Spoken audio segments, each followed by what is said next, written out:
Hey guys, welcome to another movie review. Today I'm talking about the new Alex Garland film, Civil War. He's done films like Annihilation. He wrote 28 Days Later. He wrote Dread. Annihilation, Ex Machina. He did this film a couple years ago, I think, called Men. So he's done a couple of films. Annihilation and Dread are probably the two projects I probably admire him the most for. But in this new movie, Civil War, you guys, it takes place in a not so distant future where people aren't getting along with the current president that's in office. There's this, war that's breaking out within the country. People are very divided. The film never really clarifies what exactly is going on, but it's quite clear that whatever this president did on his, additional term that he took, got people really upset. And like I said, the country's at war with itself, and things are getting destroyed. Buildings are not like staying intact at all. There's very much there's even kind of parts of the country depicted in the movie where you have to be like press or military or the police force just to get by some of these blockades that happen on the road. So over the course of this movie, we follow these photojournalists that are basically in charge of keeping people up to date as to what exactly is going on with this war that's happening in this future. And they have to get, the really tough photographs like soldiers falling, people shooting at each other. I think there's even a photograph at one point taken of this guy lighting himself on fire and stuff like that. So it's this really terrible war that breaks out. And these photojournalists, played by Kirsten Dunst and her two friends that basically tag along with her on this journey to get to Washington, D.C., to basically photograph and potentially interview the president if they're able to. They have to witness all this stuff. There's an older gentleman that also kind of goes along for the ride with them. He's a journalist that more so wants to kind of see what's going on. He's not really, because he's in such rough shape at this point in his life, he's not really able to do some of the physical stuff like they're doing, like following the soldiers around and stuff like that. But over the course of this movie, they do have to work their way to Washington, D.C., potentially interview the president if they're able to, take photographs of the White House if they're also able to, because, like I said, the war kind of is at its worst in that area due to some presidential choices that kind of caused all this civil war based on what the film is telling us. And Kirsten Dunst and her fellow photojournalists have to survive these harsh conditions while pursuing this mission. But overall, guys, I thought Civil War was okay. It's definitely a film where I got to be honest, I almost didn't see it just because I was worried it was going to be too politics heavy. And going forward with this review too, this review is strictly about my positives and negatives about this film itself. It has nothing to do with my political views or anything like that. But I am going to go over some positives and negatives of things I think worked about the movie, things could have been better, and yeah, I just want to kind of give you my overall take of the movie itself. Not about today's politics, not about the politics in the movie, but more so just about how I felt about the overall film. So kind of take that with a grain of salt going into this review moving forward. So for my positives and negatives of this movie, it does depict the kind of the challenges that photojournalists have to go through and what you would have to do in order to pursue a career like that. You do have to kind of get down and dirty with what's going on in the world. You do have to get down and dirty with the battles that are taking place, the shootouts that happen, the crimes that get committed. You do kind of have to be right in the middle of everything to be able to get the right picture for whether it is the New York Times or the Boston Herald or whatever these photojournalists were working for. The film does depict very beautifully kind of how difficult it would be to live this career to pursue something like that. Obviously there's photojournalists that don't do like military war kind of pictures, but for those who do have to kind of get pictures of things that are actually happening in this war, the film does depict very well just what exactly they have to do to um, make their job work as well as it does. I also thought the film did a good job of creating a very scary and real potential future if things don't get better. I think we definitely live in a world where people get violent when they don't want it, then they don't get exactly what they want. There's obviously been some current events that I'm not trying to get into that happened within the last couple of years within filming this video that definitely feel like kind of brought things home for like everybody involved with who were watching the movie. It did feel very scary in that sense because I could potentially see something like this happening if things don't get better, if reactions don't get as radical as they do. So the film does a good job of depicting just how scary it would be if politics moving forward don't take itself um, more seriously and be able to kind of keep things under control the way that we've been able to do in previous decades and stuff like that. So the film does create a very scary, real potential scenario of a potential future we could live in if we don't take things more carefully. The film also does a great job of showing just how brave you have to be a photojournalist.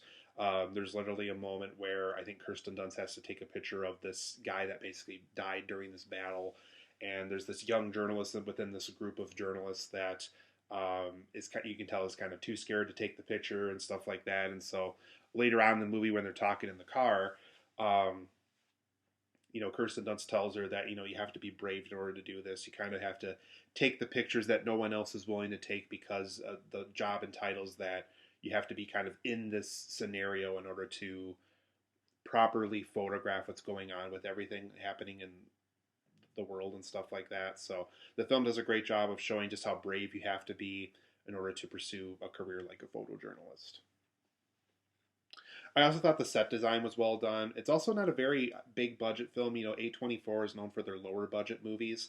I think this is one of their bigger budgeted films from what I heard, though. So I don't know if it's like 75, 100 million, potentially more than that.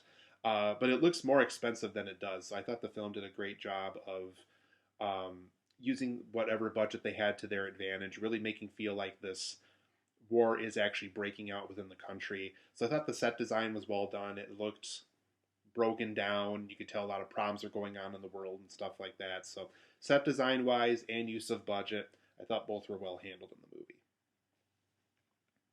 And overall, you do kind of care about these main journalists. They're not the most lovable people in the world, I guess you could say, but for what the film was going for the job they're pursuing, you really kind of admire just how brave a lot of them are. So specifically Kirsten Dunst, she's been through a lot, as you can see in the course of this movie. And you just really feel sorry for them because they really have to go through a lot just to kind of help us see photographically what's going on with the world and how people are handling it. For my negatives of this movie, though, and some people might like this, some people might hate this. I personally was on the side that didn't like that the film did this. Unfortunately, the film never really picks a side with its politics. And for a film that is very politics heavy, very military heavy, it never really picks a side. It never really decides which side it's on. And I guess the good part about that is you don't upset as many people as if you did pick a side. But the downside is the film doesn't really say anything. It really just kind of hints towards things, suggests things, but because it never officially picks a side of any kind, it never really says anything. And it's just one of those films where you think it would try to say something, but unfortunately, by not picking a side at all or showing the goods and the bads of both sides, um, it doesn't really say anything. And so that's kind of the more frustrating parts of this movie. Is some people might like that because it is brave in that sense, but the downside is it doesn't really say anything. Another thing I didn't like is there's not enough details given as to how this scenario started. There's suggestions that the president did things that got people angry. There's suggestions that certain laws got passed that upset people. There's suggestions that had, that somebody got murdered, something got murdered, or something happened within the country that just upset a lot of people. But the film never really clarifies what exactly caused all this. And so there's just a lot of details left on the table of things that could have helped us as viewers as far as what exactly happened that started this whole civil war that caused this film to start to begin with. So there is that frustration of not enough details given to us. I also thought the film overall was very slow moving at times. There's just a lot of scenes where they're sitting in a car, they're talking about stuff, they're helping this young girl that comes along for the ride. They're trying to teach her how to do more proper war photography and stuff like that.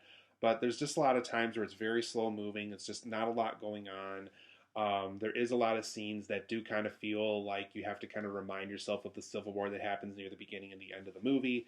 So I thought pacing wise, I thought this film could have used some work as well.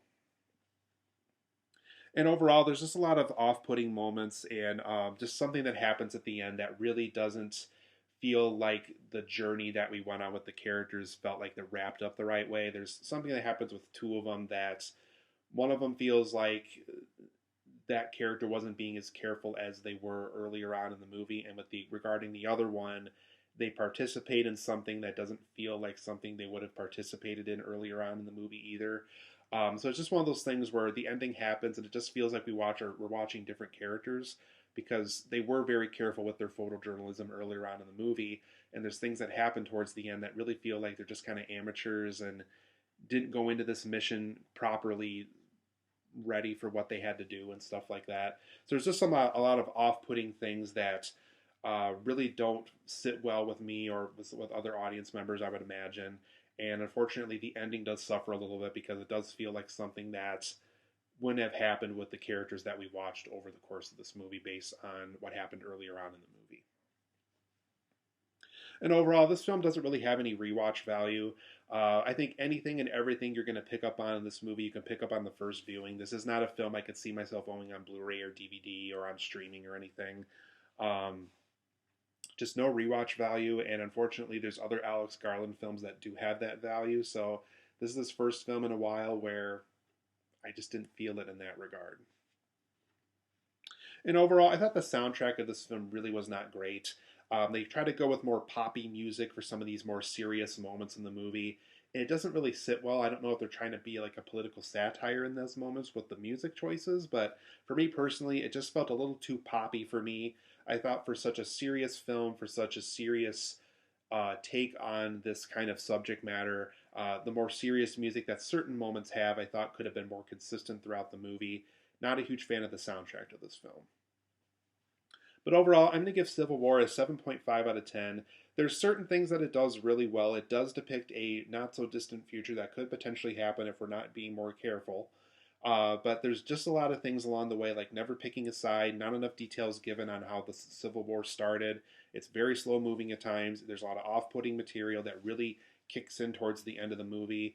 There's no rewatch value, and unfortunately, the soundtrack to this film just isn't very well done and not picked out very well. So it's an okay film. I would say see it with caution if you really wanted to see it. If you're an Alex Garland fan, maybe check it out once at some point. I don't think I have to send you to a theater necessarily to see it, but it's okay. It's kind of a middle of the road movie for me. I would say see it with caution more than anything else. So 7.5 out of 10 for me. Civil War is an okay movie.